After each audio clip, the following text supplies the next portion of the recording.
Can you imagine someone telling you you can't go to a school just because of the way you look? And I'm not talking about a dress code violation. Before 1960, the United States was a very different place for African Americans. In some parts of the country, they were segregated. That means they were barred from many public spaces. Movie theaters, restaurants, and buses all had separate areas for black people and white people. And they even had separate schools.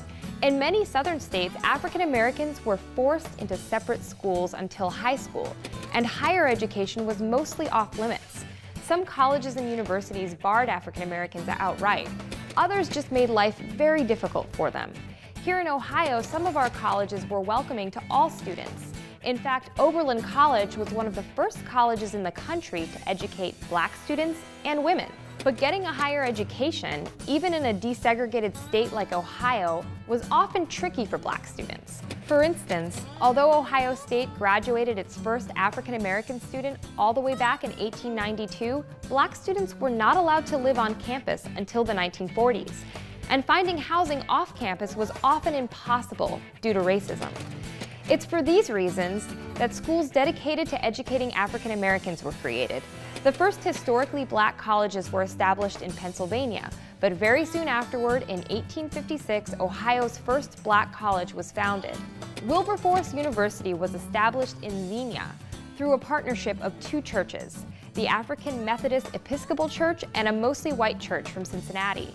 Its first board of directors included several notable black ministers, along with then Ohio Governor Salmon P. Chase. The university is named after William Wilberforce, a British leader of the movement to abolish slavery. Many of its first students were free slaves from the South, seeking a better life in Ohio. They took classes in teaching, law, and religious studies.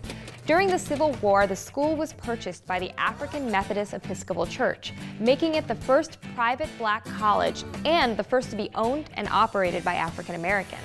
In 1888, the state of Ohio recognized how important this school was and funded a sister school, Central State University, to teach skills related to industry like manufacturing. Both Central State University and Wilberforce have educated generations of leaders, men and women who went on to become teachers, ministers, doctors, politicians, and entrepreneurs. And the schools continue their mission of educating students regardless of race, because although they were created specifically to educate black students, they admit students of all races. Outside of Ohio, there are over 100 of these schools still in existence.